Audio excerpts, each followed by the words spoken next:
নমস্কার বন্ধুরা, নানান সাথে রান্নাবান্না চ্যানেলের পক্ষ থেকে সকলকে স্বাগত জানাই। আজ আমি একটি নতুন ধরনের রেসিপি নিয়ে এসেছি আপনাদের সাথে শেয়ার করতে। তো রেসিপিটি হলো আলুর পিং বল। তো আমরা সেটা দেখে নেব যে কীভাবে তৈরি করতে হয় এবং যে উপকরণগুলি লাগবে সেটা আমরা স্টেপ বাই স্টেপ শিখে নেব। আপনারাও দেখে নেবেন। তো তার আগে আমি বলে রাখি, আমার ভিডিওটি ভালো লাগলে লাইক করবেন এবং আমার রেসিপি ভালো লাগলে অবশ্যই আমাকে কমেন্টের মাধ্যমে জানাবেন যে আপনাদের কেমন লাগলো, এবং বেশি বেশি শেয়ার করে অন্যদেরকেও দেখার, শেখার ও জানার সুযোগ করে দেবেন। এবং অবশ্যই আমার চ্যানেলটি সাবস্ক্রাইব করে পাশে থাকা বেল আইকনটি অন করে রাখবেন। আজকের মতো আগামী দিনেরও আরও সুন্দর সুন্দর নিত্য নতুন খাবারের রেসিপির পাশাপাশি রান্নার গুরুত্বপূর্ণ টিপস পাওয়ার জন্য আপনারা চাইলে আমাকে ইনস্টাগ্রাম পেজে ফলো করতে পারেন এবং ফেসবুক পেজে ফলো লাইক করতে পারেন। তার লিঙ্ক আমি ডিসক্রিপশনে দিয়ে রাখছি। তো আজকের রিলেটেড রেসিপির ভিডিও আমি আমার আই বাটন সহ ডিসক্রিপশন এবং স্ক্রিনে দিয়ে রাখছি, যাতে আপনাদের এই রিলেটেড ভিডিও খুঁজে পেতে অসুবিধে না হয়। তাই আজকের পর্বটি মন দিয়ে প্রথম থেকে শেষ পর্যন্ত স্কিপ না করে দেখে তারপরেই আমার আই বাটন ডিসক্রিপশন এবং স্ক্রিনে দেওয়া লিঙ্ক ও ভিডিওগুলি চেক আউট করে নেবেন। তাহলে চলুন, এই রেসিপিটি তৈরি করতে গেলে যে যে উপকরণগুলি লাগে সেগুলো আমরা একটু দেখে নিই। বাড়িতে মাছ মাংস না থাকলে আমরা অনেকেই ভাবি যে কী রান্না করব বা কী রান্না করা যায় ভেবে উঠতে পারি না। তবে কিছু কিছু রেসিপি থাকে, সেটা হয়তো আমাদের বাড়িতেই থাকে, কিন্তু আমাদের মধ্যে সেটা জানা থাকে না যে সেই রেসিপিটি করলে হয়তো আমাদের ভালো লাগবে। তো আজ আমরা সেই রেসিপিটি তৈরি করতে চলেছি। তো আলুর পিং বল তৈরি করতে গেলে যে যে উপকরণগুলি লাগবে সেগুলি আমরা দেখে নেব। আপনারা দেখতে পাচ্ছেন যেখানে আমি আলু টুকরো টুকরো পোস্তর সাইজে কেটে নিয়েছি। 500 গ্রাম হবে, মোট 4টে আলু হবে, মাঝারি সাইজের। লাগছে হলুদ গুঁড়ো, তেজপাতা,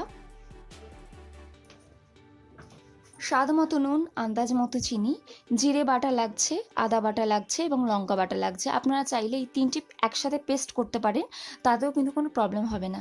লাগছে সাদা তেল এবং লাগছে টমেটো সস, ছোটো এলাচ লাগছে 2টো এবং লাগছে পেঁয়াজ কুচি। তাহলে চলুন এবার আমরা দেখে নিই যে কিভাবে এই রেসিপিটি তৈরি করব। তো আমি বলে দিই, প্রথমে দেখছেন আলুটা আমি নিয়েছি। এবার এই আলুটা আমাদের ভালোভাবে চটকাতে হবে।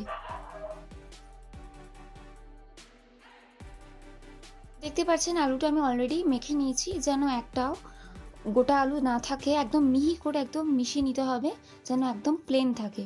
তো এই আলুর মধ্যে আমাদেরকে দিতে হবে হলুদ গুঁড়ো, 1/2 চামচ হলুদ গুঁড়ো, স্বাদ মতো নুন পরিমাণ মতো দিতে হবে কিন্তু, এবং লাগছে ময়দা। এবার আমাকে এর মধ্যে দিতে হবে পরিমাণ মতো সাদা তেল। 1 চামচ দিলেই হবে, খুব একটা বেশি দেওয়ার দরকার নেই।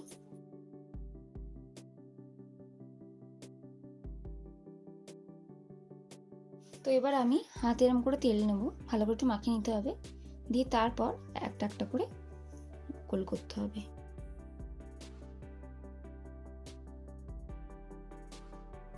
তো আপনারা দেখতে পাচ্ছেন যে আমি কিভাবে এই বলগুলো রেডি করেছি। তো এবার আমরা সেকেন্ড স্টেপে চলে যাব, যে সেকেন্ড স্টেপে আমাদের কি কি করতে হবে। তো তার আগে আপনারা আমি আরেকবার দেখিয়ে নিই, যে আপনারা একটু ভালো করে দেখবেন যে ঠিক এরকম সাইজেরই হবে, খুব বড় করবেন না বা খুব ছোট করবেন না। আমরা সেকেন্ড স্টেপে চলে এলাম। তো এবার আমাদের প্রথমেই গ্যাসটা অন করে নিতে হবে, ভালো করে নেড়ে নেবো তেলটা। আমি বলগুলো এবারে এর মধ্যে আমি দিয়ে দেবো।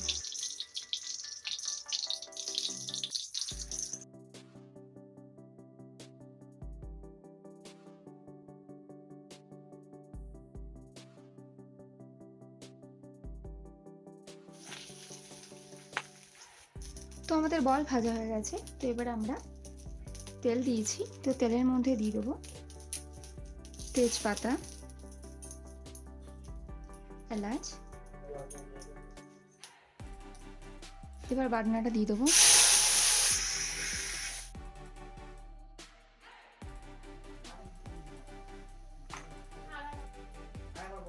নিতে হবে, লক্ষ্য করবেন মশলা যেন পুড়ে না যায়, সেদিকে কিন্তু বারবারই বলি লক্ষ্য রাখতে।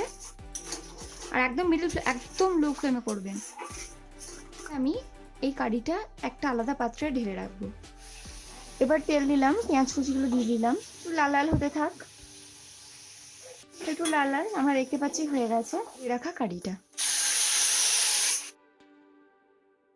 এবার আমি করে রাখা বড়াগুলো এর মধ্যে দিয়ে দেবো।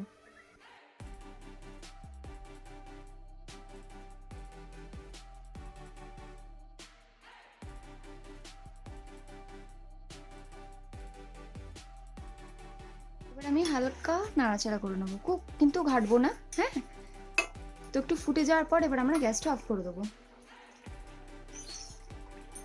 রেডি হয়ে গেছে আজকের রেসিপি আলুর পিং বল। তো এই রেসিপিটি আপনাদের কেমন লাগলো অবশ্যই আমাকে কমেন্ট বক্সে লিখে জানাবেন, এবং আমার ভিডিওটি ভালো লাগলে লাইক করবেন, সাথে প্রচুর পরিমাণে শেয়ার করে অন্যদেরকেও দেখার সুযোগ করে দেবেন, জানা আরও শেখার সুযোগ করে দেবেন, এবং অবশ্যই আমার চ্যানেলটি সাবস্ক্রাইব করে পাশে থাকা বেল আইকনটি অন করে রাখবেন আজকের রেসিপির মতো আগামী দিনেরও আরও সুন্দর সুন্দর নিত্য নতুন খাবারের রেসিপি পাওয়ার জন্য।